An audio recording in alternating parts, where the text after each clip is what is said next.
Hi friends, నేను చెప్తున్న సోదరిమణులారా, లేవండి మేల్కోండిలో పార్ట్ 6లో భక్తి మార్గంలో తొలి సోపానాలు ఈరోజు చెప్తున్నాను. నేను భక్తి నిర్వచించిన తాత్వికులు ఈశ్వరుని మీద గాఢానురాగమే భక్తి అన్నారు. భగవంతుడిని మానవుడు ఎందుకు ప్రేమించాలనే ప్రశ్న తలెత్తుతుంది. దీని ప్రత్యుత్తరం ఏమిటో తెలుసుకుంటే కానీ, దీనిలోని అర్థం హృదయంగమైతేనే కానీ భక్తి విషయం మన అర్థానికి అందదు. మానవ జీవితాన్ని గురించి రెండు విభిన్న ఆశయాలు ఉన్నవి. మనిషి ఏ దేశస్థుడైనా, మతాన్ని గురించి ఎటువంటి ఊహ గలవాడైనా తాను ఆత్మతో కూడిన శరీరమని ఎరుగును. తాను ఒక దేహమనే అతడు ఊహించాడు. కానీ మానవ జీవిత గమ్యస్థానాలను గురించి భిన్నాభిప్రాయాలు ఉన్నాయి. పాశ్చాత్య దేశాల్లో ప్రజలు సామాన్యంగా శరీరాంశానికి అధిక ప్రాధాన్యతనిస్తారు. భారతదేశంలో భక్తి యోగాన్ని గురించి రాసిన తాత్వికులు మానవుని ఆత్మ విషయం మీదే ఘనతర దృష్టిని సారించారు. ఈ వ్యత్యాసం పాశ్చాత్య సంస్కృతుల ప్రత్యేక విశిష్టతను దృష్టాంతీకరిస్తుంది. సాధారణ భాషా విషయంలో సైతం ఈ విభేదం కనబడుతుంది. ఇంగ్లాండ్లో మరణాన్ని గురించి ప్రస్తావించేటప్పుడు మనుష్యాత్మ నిష్క్రమించింది అని అంటారు. శరీరాన్ని విడిచాడు అని భారతీయులు చెబుతారు. ఒక ఊహ మేరకు మానవుడు దేహమని, అతను ఒక ఆత్మ ఉందని గ్రహించవచ్చు. మానవుడు ఆత్మ అని, అతను ఒక దేహం ఉందని రెండవ ఊహ ప్రకారం గ్రహించాలి. వీటి నుండి చాలా జటిల సమస్యలు తలెత్తుతాయి. మానవుడు శరీరమే అని, అతనికి ఆత్మ ఉందని తెలిపే ఊహ శరీరానికే ప్రాముఖ్యతనిస్తుంది. ఈ ఊహగల వ్యక్తిని మానవుడు ఎందుకు జీవిస్తున్నాడని ప్రశ్నిస్తే, ఇంద్రియ సుఖాలను అనుభవించడానికని, ఐహిక ధన విషయభోగాలను అనుభవించడానికని అతడు సమాధానం ఇస్తాడు. ఐహిక జీవితాన్ని మించిన జీవితం ఉందని తెలిపినా ఆ విషయాన్ని అతడు పెడచెవిన పెడతాడు. ఇహాన్ని మించినదేమైనా ఉందని కలలోనైనా అతడు విశ్వసించడు. ఇహ జీవిత సుఖాలే భావి జీవనంలో అవిరామంగా ఉంటాయని అతడి ఉద్దేశం. ఎల్లకాలం తాను ఈ ప్రపంచంలో ఉండలేకపోతున్నందుకు, ఎప్పుడో ఇహ జగతి నుండి తాను నిష్క్రమింపవలసి వస్తున్నందుకు అతడెందుకు దుఃఖిస్తాడు? కానీ ఈ జగత్తును విడిచి తానే జగతికి పోవనున్న ఇందులోలానే అందులో కూడా తాను ఉల్లాస వీచికలపై ఉర్రూతలోగవచ్చునని అతడు ఆశిస్తాడు. ఇక్కడ అలానే దానిలో కూడా ఇంద్రియ సమన్వితుడై అధిక విషయ సుఖాలను మరింత తీవ్రేచ్ఛతో తాను అనుభవించవచ్చునని అతడు ఆశపడతాడు. ఈ కోరికల సిద్ధి దేనివల్ల లభిస్తుందని ఊహించి ఈశ్వరుని ఆరాధిస్తాడు. అతడు జీవిత పరమావధి విషయ వస్తువుల వల్ల లభించే సుఖాన్ని అనుభవించడమే. సుదీర్ఘకాలం ఈ మధురానుభూతిని ప్రసాదించే సర్వశక్తి సంపన్నుడైన దేవుడున్నాడని ఎరిగి అతన్ని ఆ వ్యక్తి ఆరాధిస్తాడు. భారతీయుడి లక్ష్యం ఈ తీరులో ఉండదు. ఈశ్వరుడే జీవిత పరమావధిగా అతడు ఊహిస్తాడు. భగవంతుడికి అతీతమైనది ఏదీ లేదని, కొంత ఇంద్రియ సుఖానుభూతి ఇక్కడ లభిస్తున్నా గణతర వస్తు సంగ్రహానికే అది నిమిత్తమని అతడి ఉద్దేశం. విషయవాంఛానుభూతి తప్ప పొందదగినది ఏదీ లేదనుకోవటం ప్రమాదకరం. ఇటువంటి ఊహా భయానకము, విధ్వంసక హేతుకము అని గ్రహించాలి. ఇంద్రియ సుఖానుభూతి తగ్గే కొద్దీ ఉదాత్త జీవితానుభూతి అధికమవుతుందని దైనందిన జీవితంలో మనం గ్రహిస్తూనే ఉన్నాం. తిండి తినేటప్పుడు కుక్కను తేరిపారి చూడండి. అంత ఉబలాటంతో, అంత ఉత్సాహంతో మానవుడెవడు తన ఆహారాన్ని ఆరగించడు. తింటుంటే పందిని పరిశీలించండి. లొట్టలు వేస్తూ తన ఆహారాన్ని అది నమిలి మింగుతుంది. తనకిష్టమైన ఆహారం లభిస్తే స్వర్గం దిగొచ్చిన తన పాలబడినట్లు ఆ మృగం మించుతుంది. దేవతలలో సర్వోత్కృష్ట పదవిని అలంకరించిన ఇంద్రుడు కూడా వచ్చి తనని పరిశీలిస్తున్నా ఆ వరహం తలెత్తి అతన్ని చూడనైనా చూడదు. దాని బతుకంతా దాని ఆహారంలోనే ఉంది. ఆ రీతిగా మెక్కడానికి మానవుడు ఎప్పుడూ జన్మించలేదు. జంతువుల శ్రవణ శక్తి, దృష్టి సామర్థ్యం ఎటువంటివో యోచించండి. వాటి ఇంద్రియాలన్నీ విశేష అభివృద్ధి చెందాయి. అవి అనుభవించే ఇంద్రియ సుఖం మిక్కుటమైంది. అమితోత్సాహంతో, అమిత సుఖానుభూతితో వాటికి ఇంచుమించుగా పిచ్చి పడుతుంది. నికృష్ట స్థితికి దిగే కొద్దీ మానవుని ఇంద్రియ సుఖం, విషయవస్తులాలస అధికమవుతూ ఉంటుంది. ఉన్నత స్థితికి పోయే కొద్దీ అతని హేతుశక్తి, ప్రేమశక్తి అధికమవుతూ ఉంటాయి. ఈ మహిత శక్తులు వృద్ధయ్యే కొద్దీ వాటి ఇంద్రియ సుఖవాంఛ శక్తి క్షీణిస్తుంది. ఒక దృష్టాంతాన్ని పరిశీలించండి. కొంత శక్తి మానవునికి ప్రసాదింపబడింది అనుకోండి. ఈ శక్తి శారీరక దారిద్ర్యం కోసం కానీ, మానసిక అభివృద్ధి కోసం కానీ, ఆత్మ వికాసం కోసం కానీ వినియోగం కావాలని ఉద్దేశింపబడింది. ఈ మూడిటిలో దేనికోసం కానీ ఆ శక్తి ఎంత అధికంగా వినియోగపడుతుందో, తక్కిన వాటి వృద్ధికై వినియోగపడేటప్పుడు అది అంత తగ్గిపోతుంది. మూర్ఖ అడవి జాతుల వారికి నాగరిక జాతుల వారి కంటే అధికమైన ఇంద్రియ సుఖాలు ఉంటాయి.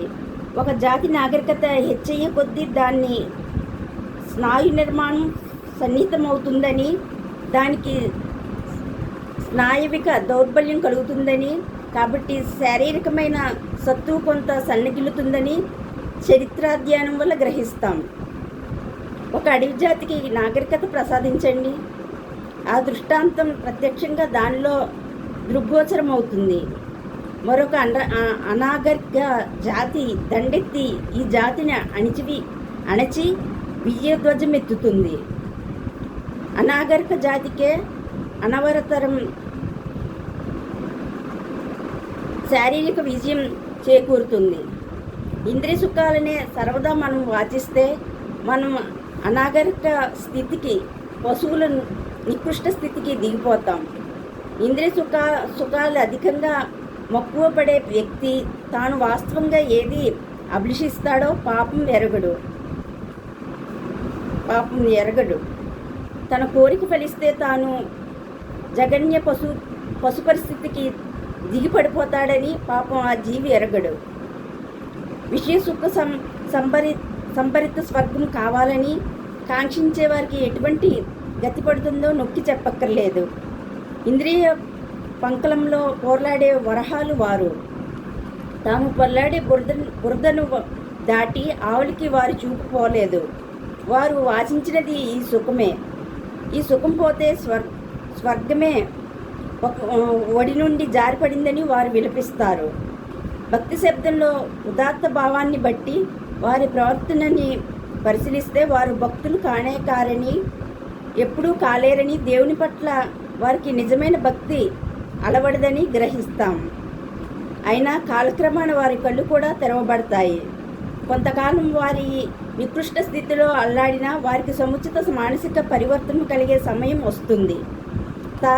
తాను ఇదివరకు కనీవిని ఎరగని మహత్తర స్థితి ఒకటి ఉందని అభాగ్యుడై ఉన్న వ్యక్తి గ్రహించవచ్చు.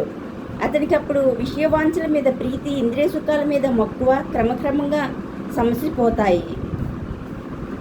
నేడు బడిలో చదువుకునే పిల్లవాడినై ఉన్నప్పుడు తోటి విద్యార్థితో మిఠాయికై పోరాడాను. అతడు నాకంటే బాలాఢ్యుడై ఉండటం వల్ల నా చేతిలోని మిఠాయిని లాక్కొని పోయాడు. అప్పుడు నా మనసులో ఎటువంటి ఉద్రిక్తం రేకెత్తిందో నాకు ఇప్పుడు గుర్తుంది. ప్రపంచంలో పుట్టిన పిల్లలందరిలో అతడు పరమ దుష్టుడని, రాను నాకు సత్తువ చేకూరే కొద్దీ వాణ్ణి పల్లార్చి తీరుతానని, వాడి దౌష్ట్యానికి తగిన దండన లేదని నేను అప్పుడు అనుకునేవాణ్ణి. నేను ఇప్పుడు బాల్య వ్యవస్థ నుండి దాటి పెద్దలమయ్యాము. నేను ఇప్పుడు బాల్య వ్యవస్థ నుండి దాటి పెద్దలమయ్యాము. మేమిప్పుడు గాఢానురాగంతో స్నేహితులయ్యాము. ఈ ప్రపంచమంతా పసికోణలతో పూర్ణమై ఉంది. తినడం తాగటం వారికి పరిపాటైపోయింది. మిఠాయి దినుసులు, చిన్న రొట్టెలు వారికి సర్వస్వాలు. ఈ రొట్టెల గురించి, మిఠాయిల గురించి వారు కలలు కంటారు. ఈ తినుబండారాలు ఎందులో సమృద్ధిగా లభిస్తాయో అందులోనే తమ భావ జీవిత నిర్వహణం కావాలని వారు గుక్కిళ్ళు మింగుతారు. అమెరికా ఇండియన్ దృక్పథమేదో గమనించి చూడండి. వేటకై ఉపకరించే చక్కని నేల మీద తన భావి జీవితం గడపాలని అతడు మక్కువ పడతాడు. మనలో ఒక్కొక్కరికి మనం అభిలషించే ప్రత్యేక స్వర్గం గురించిన భావన ఉంది. వయసు మళ్ళే కొద్దీ, కాలం గడిచే కొద్దీ ఉన్నత విషయాలపై, ఉదాత్త వస్తువులపై మన చూపులు వాళ్తాయి. సముజ్వాల జ్ఞాన మరీచికా గుచ్చం లోచన గోచరమవుతుంది. కానీ ఆధునిక యుగంలో సర్వసామాన్య మార్గాన్ని అనుసరించి దేన్ని విశ్వసించక భావి జీవిత ఊహలను మనం తోసిరాజనరాదు. ఈ పద్ధతి సర్వనాశన హేతుమవుతుంది. ప్రతి వస్తువుని వినాశనం చేసే అజ్ఞేయవాది పని దోషభూయిష్టమైంది. భక్తిని చూపు ఉన్నత భావనా వీధుల్లో వాలుతుంది. అజ్ఞేయవాది స్వర్గమే లేదని నమ్ముతాడు. కాబట్టి అతడికి స్వర్గం అక్కర్లేదు. భక్తుడికి స్వర్గం అక్కర్లేదు. ఎందుకంటే స్వర్గానికై తహతహలాడటం పసివాడి ఆట కంటే ఉన్నతమైంది కాదని అతని విశ్వాసం. అతని దృష్టి పడింది ఈశ్వరుని మీద. అతడు అభిలషించింది ఈశ్వర సాక్షాత్కారం. ఈశ్వరుని కంటే మహత్తరమైన ఆదర్శం ఏముంటుంది? భగవంతుడు మానవుని మహోత్కృష్టమైన లక్ష్యం. అతన్ని వీక్షించి ఆనందానుభూతిని పొందుతాం. ఈశ్వరుని మించినదేది మనం ఊహించలేం. ఎందుకంటే భగవంతుడు పరిపూర్ణుడు. అనురాగానందాన్ని మించిన దాన్ని మనం ఊహించలేం. కానీ అనురాగానికి అనేక రకాలున్నాయి. ఈ సందర్భంలో అనురాగం అన్నప్పుడు అది సామాన్య ప్రాపంచిక స్వార్థానురాగం కాదు. దీన్ని అనురాగం అనటం ఈశ్వర నింద చేయటమే. భార్యాపుత్రుల మీద మనం చూపే అనురాగం పశుప్రవృత్తికి సంబంధించిందే. నిస్వార్థ ప్రేమ నిజమైన ప్రేమ. ఇది ఈశ్వరుని మీద చూపబడే ప్రేమ. ఈ ప్రేమను పొందటం చాలా కష్టం. శిశువాత్సల్యం, పితృప్రేమ, మాతృప్రీతి మొదలైన వివిధ అనురాగానుభూతుల్ని మనం పొందుతున్నాం. మెల్లగా మనం ప్రేమ శక్తిని అలవర్చుకుంటాం. కానీ మనలో ఎంతోమందికి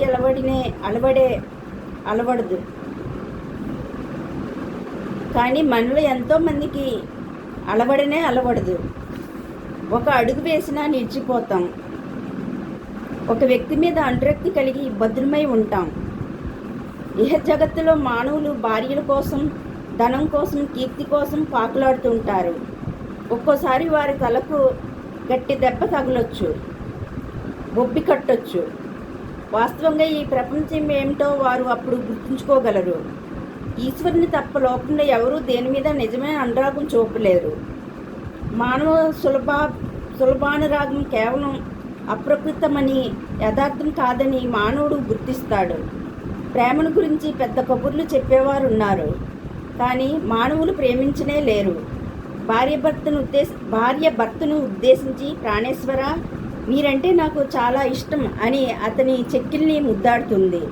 కానీ అతడు అంతిమ శ్వాస విడిచిన తర్వాత ఆమె ఆలోచించే మొదటి విషయం బ్యాంకులో అతడు ఎంత నిల్వ చేశాడని, మర్నాడు తాను దేన్ని బట్టి నడవాలని ఆమె యోచిస్తుంది. ప్రేసి తన భర్త భార్యను యోచిస్తుంది ప్రేసి అని భర్త భార్యను లాలిస్తాడు.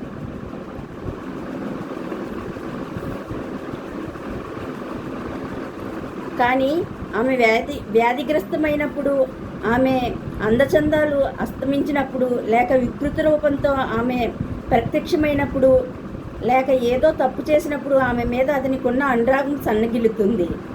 శ్రద్ధ కుంటుపడుతుంది. ప్రాపంచిక ప్రేమంతా కేవలం వంచనం వంటి మిథ్య.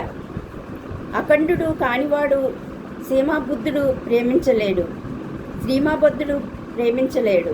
అవధుల్లో ఇమిడి ఉంది, సీమాబద్ధమైనది ప్రేమించబడలేదు.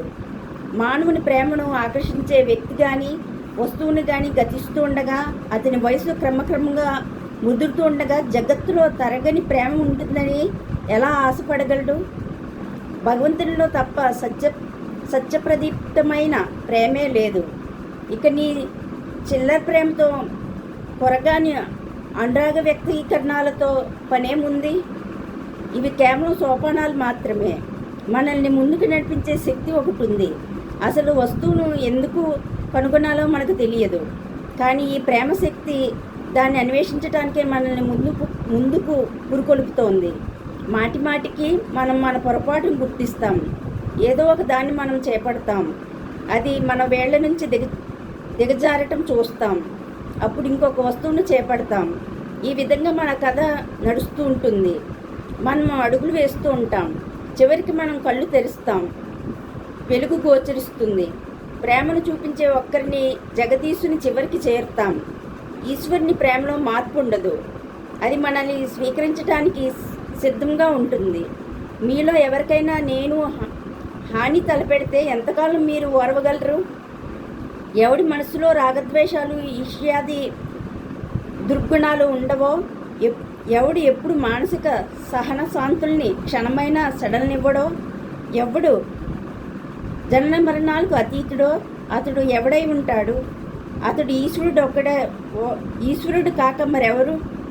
కానీ ఈశ్వరుని చేరటానికి అవలంబించాల్సిన మార్గం సుదీర్ఘమైంది, కష్టభూయిష్టమైంది. కొందరు మాత్రమే అతన్ని పొందగలరు. మనందరం ఆకులాడే పసిపిల్లలం. మానవుల్లో చాలామంది మతంతో వ్యాపారం చేస్తారు. వారి వల్ల ఒక దశాబ్దంలో కొందరు మాత్రమే నిజమైన ఈశ్వర ప్రేమను పొందగలరు. వారి వల్ల ఈ దేశం యావత్తూ ధన్యమవుతుంది, పునీతమవుతుంది. ఈశ్వరపుత్రుడు ఒకడు గోచరిస్తే దేశమంతా పవిత్రమవుతుంది. ఏ శతాబ్దంలోనైనా ఈ జగత్తులో ఇటువంటి వారు కొంతమంది జన్మిస్తుంటారు, కానీ అందరూ అటువంటి ఈశ్వర ప్రేమను పొందడానికి ప్రయత్నించాలి. మీరో లేక నేనో దాన్ని పొందవచ్చు, ఎవరికి తెలుసు? కాబట్టి ఈ ఉదార ఆశయ సిద్ధికే శక్తివంచన లేక ప్రయత్నిద్దాం గాక. భార్య భర్తను ప్రేమిస్తుందంటాం. ఆమె ఆత్మంతా ఆమె అనురాగంలో విశిష్టమైందని, ఆమె వ్యక్తిత్వం అంతా భర్తలో కలిసిందని యోచిస్తాం. కొంతకాలం తర్వాత ఆమెకు ఒక బిడ్డ పుడితే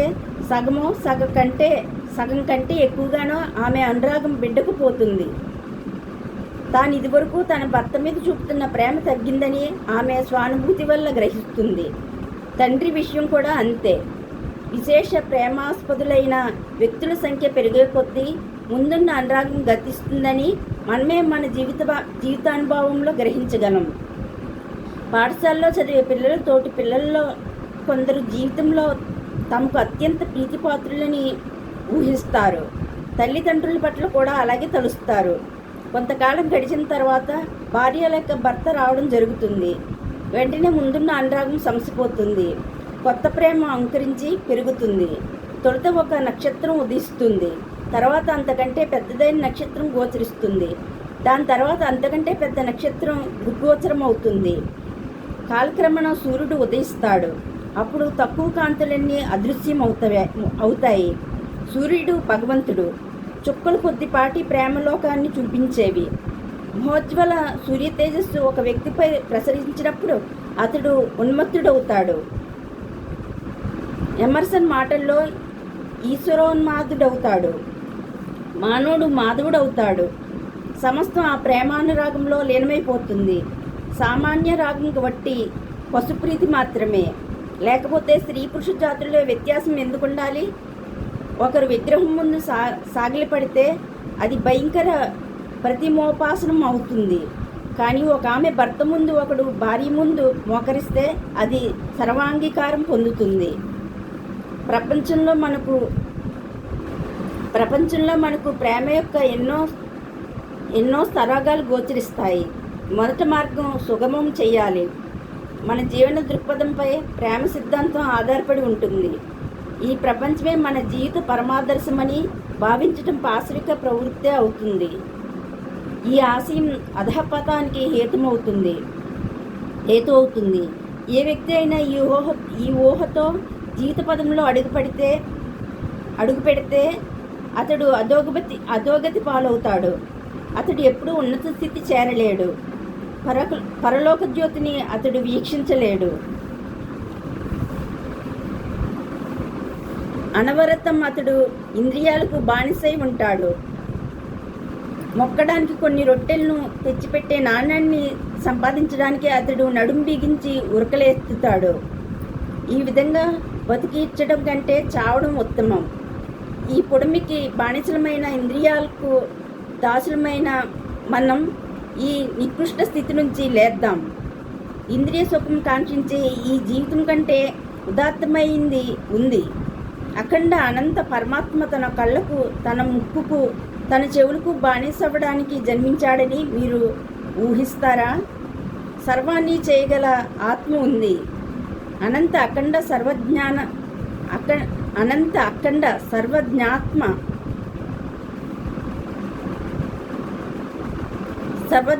ఉంది.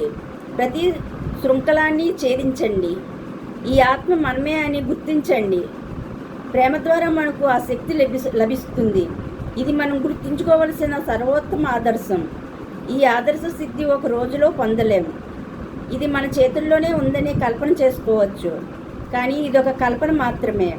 ఈ లక్ష్యం మనకెంతో సుదూరం. ఒక మనిషి ఎక్కడ నిలిచి ఉన్నాడో పరిశీలించి అతడు అగ్రేసరుడు అవటానికి తోడ్పడాలి. మనిషి జడవాదులలో నిలిచి ఉన్నాడు. మీరు నేను జడవాదులమే. ఈశ్వరుని గురించి, ఆత్మని గురించి, పరమాత్మని గురించి మనం ఎక్కువగా మాట్లాడుతూ ఉంటాం. ఇది మంచిదే కావచ్చు. ఈ రీతిగా ప్రసంగించడం మన సమాజంలో ఒక ఆచారమైంది. చిలక పలుకులన్నిటినీ నేర్చుకున్నాం. వీటినే మాటిమాటికి ఉచ్చరిస్తాం. మనం ఎందులో నిలిచామో తెలుసుకొని, జడవాదులమై ఉన్నట్లు గుర్తించుకొని, జడం యొక్క చేయుతను పొంది యథార్థమైన ఆధ్యాత్మికవాదులం అయ్యే వరకు మెల్లగా సాగి మనమే ఆత్మ అనే అనుభూతిని పొంది ఆత్మను అవగాహన చేసుకొని అనంతమైందని భావించే ఈ ప్రపంచపు బాహ్యకరణం మాత్రమే అని గుర్తిద్దాం గాక. మన దృష్టిని ఆకర్షించవలసిన విశేషం ఇంకొకటి ఉంది. బైబిల్లో గిరిమీది ధర్మోపదేశంలో మీరు ఈ వాక్కులను చదివి ఉంటారు. అడుగు నీకది ఇవ్వబడుతుంది. వెతుకు, నువ్వు దాన్ని కనుగొంటావు. తట్టు, నీ కోసం తెరవబడుతుంది. చిక్కేమిటంటే వెతికేవారెవరు? కావలసింది ఎవరికి? ఈశ్వరుని గురించి తెలుసని మనమందరం చెబుతూ ఉంటాం. భగవంతుడు లేడని రుజువు చేయడానికి ఒకడు పుస్తకం రాస్తాడు. అతడు ఉన్నాడని రూఢి చేయడానికి వేరొక పుస్తకం రాస్తాడు. దేవుడు ఉన్నాడని రూఢి చేయటం తన ఆజన్మ కర్తవ్యమని ఒక వ్యక్తి తలుస్తాడు. వేరొకడి బుద్ధి ప్రతికూలంగా ఉంటుంది. దేవుడు లేడని మానవుడికి బోధించడానికి అతడు పలు చోట్ల సంచరిస్తాడు. భగవంతుడు ఉన్నాడని కానీ లేడని కానీ రూఢీ చేయటానికి ఒక పుస్తకాన్ని రాయటం వల్ల కలిగే ప్రయోజనం ఏమిటి? భగవంతుడు ఉంటే ఏం, లేకుంటే ఏం? చాలామంది ప్రశ్నల మీద దృష్టి సారింపరు. మనుషుల్లో చాలామంది యంత్రాల్లా పనిచేస్తుంటారు. వీరికి ఈశ్వరుని గురించి చింతే లేదు, భగవంతుని గురించి అక్కర్లేదని వారు భావిస్తారు. ఇది ఇలా ఉండగా ఒకరోజు మృత్యుదేవత సాక్షాత్కరించి కదలిరా అంటుంది. కొంచెం ఉండు, నాకు కొంత సమయం కావాలి, మా పిల్లవాడికి ఇంకా కొంత వయసు రావాలి అని మనిషి మృత్యుదేవతను ఉద్దేశించి పలుకుతాడు. వెంటనే రా అని మృత్యువు ఆదేశిస్తుంది. ఆ విధంగా మానవ జీవితం గడిచిపోతుంది. పాపం ఆ అభాగ్యుడు జాన్ తప్పనిసరిగా పోతాడు. ఆ దౌర్భాగ్యాన్ని గూర్చి ఏమంటాం? భగవంతుడు సర్వోత్కృష్టుడని తెలిపేదాన్ని అతడెప్పుడూ కనుగొనలేదు.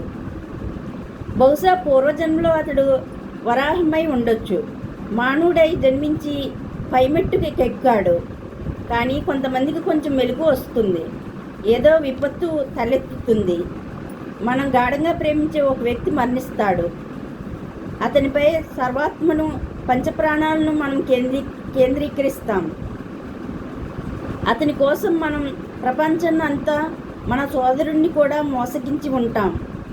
మనకు అత్యంత ప్రియమైన ఆ వ్యక్తి అస్తమించటం వల్ల మనపై పెద్ద దెబ్బ పడుతుంది. దీని తర్వాత ఏమిటి అనే ధ్వని అంతరంగం నుంచి వినపడుతుంది. ఒక్కొక్కప్పుడు ఆకస్మిక మరణం సంభవిస్తుంది.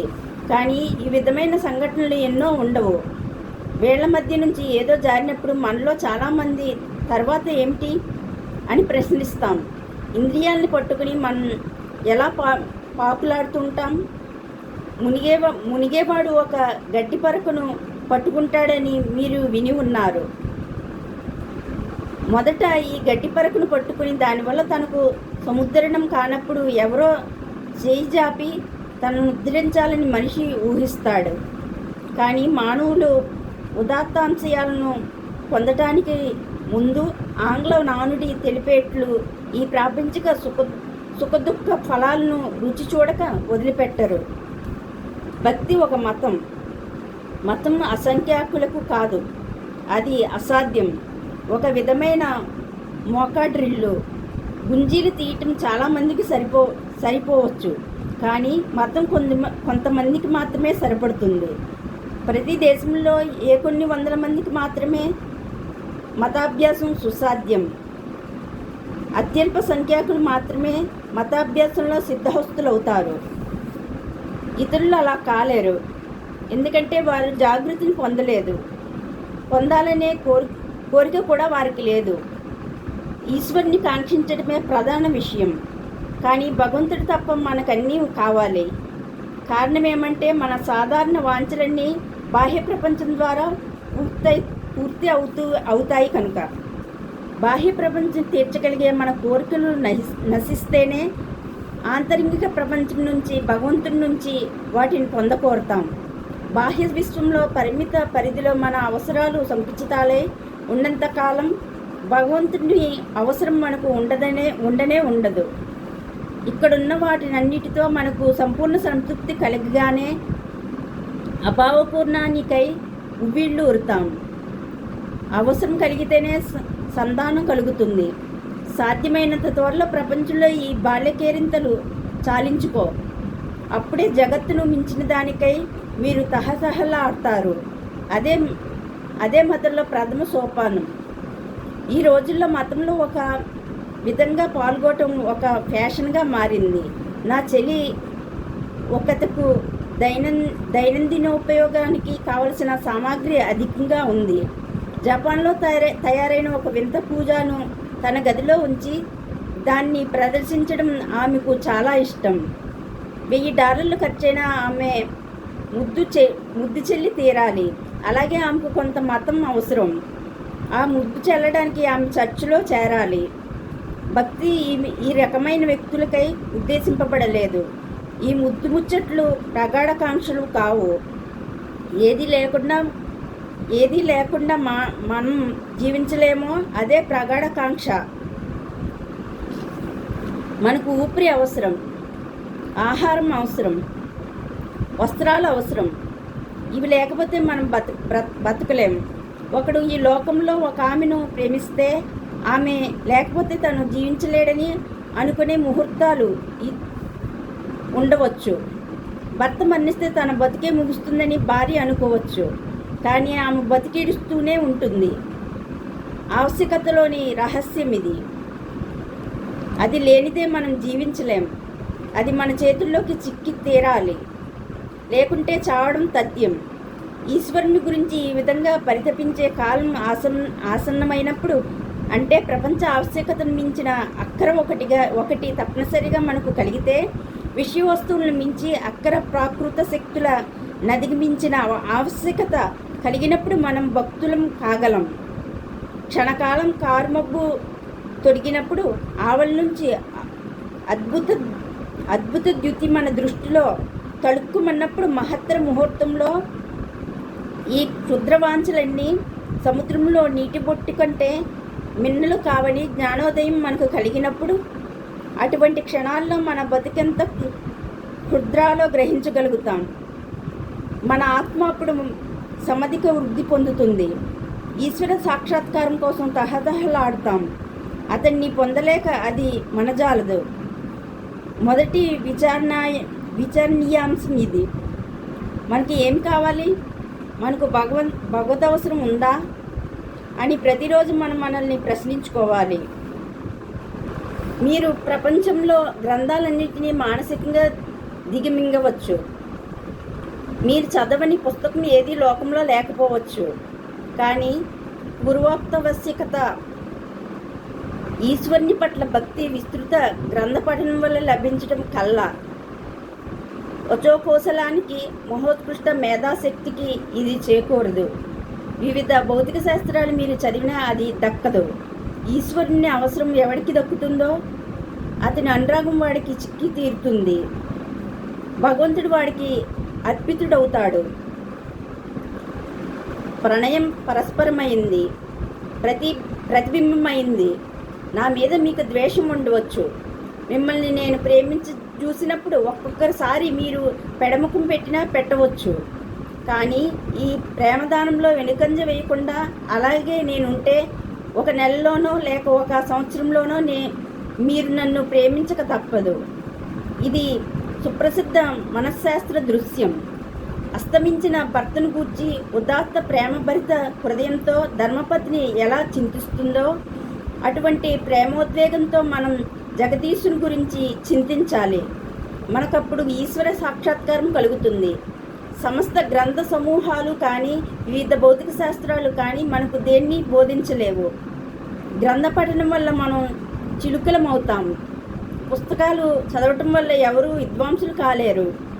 ఒక ప్రేమ శబ్దాన్ని మాత్రం మానవుడు పఠిస్తే తప్పకుండా అతడు విద్వాంసుడవుతాడు. కాబట్టి మొదట మనకు అటువంటి జిజ్ఞాస అలవడాలి. భగవంతుడు మనకు కావాలా అని ప్రతిరోజు మనం ప్రశ్నించుకుందాం గాక.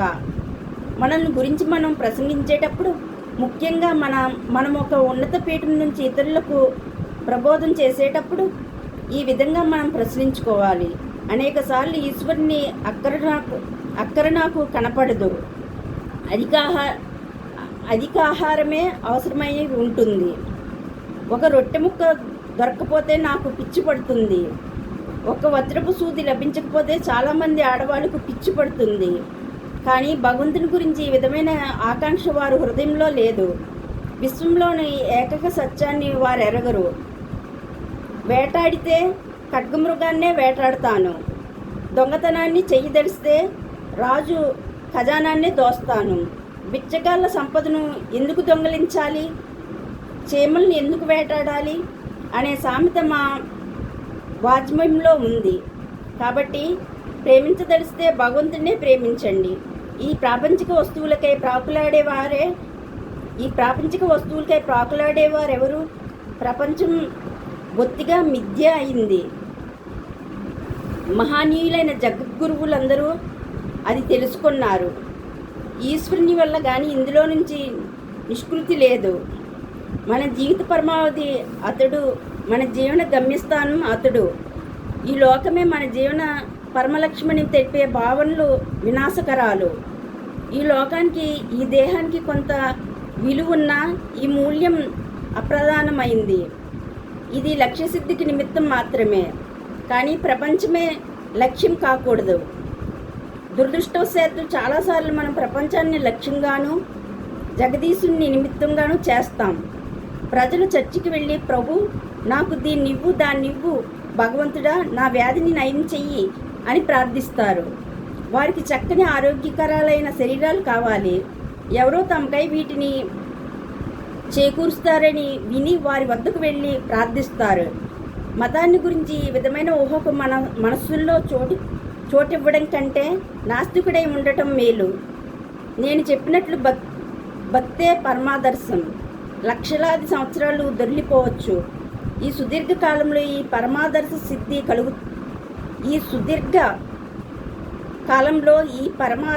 పరమాదర్శ సిద్ధి కలుగుతుందో కలుగుతో చెప్పలేను, కానీ అది మహోత్కృష్టమైన లక్ష్యమని మనం మరవరాదు. మహత్తరమైన ఈ ఆశయమే మన ఇంద్రియాలని ఆకర్షించాలి. గమ్యస్థానం మనం చేరుకోలేకపోయినా దానికి దగ్గర అవ్వగలం. ఈశ్వరుణ్ణి పొందడానికి ప్రపంచం ద్వారా, ఇంద్రియాల ద్వారా మెల్లమెల్లగా మనం కృషి చేయాలి. ఓకే ఫ్రెండ్స్, నేను చెప్తున్న లేవండి మేల్కొండిలో పార్ట్ 6 అయింది. నెక్స్ట్ పార్ట్ 7 చెప్తాను. నేను చెప్తున్న సోదరుల ద్వారా లేవండి మేల్కొండిలో పార్ట్ 6 నేను చెప్పాను ఈరోజు. ఇది మీకు నచ్చినట్లయితే, నా ఛానల్ మీకు నచ్చినట్లయితే సబ్స్క్రైబ్ చేసుకోండి, లైక్ చేయండి, షేర్ చేయండి. నేను చెప్తున్న లేవండి మేల్కొండలో ఏమైనా మిస్టేక్స్ ఉంటే దయచేసి క్షమించండి. Okay friends, thank you, bye.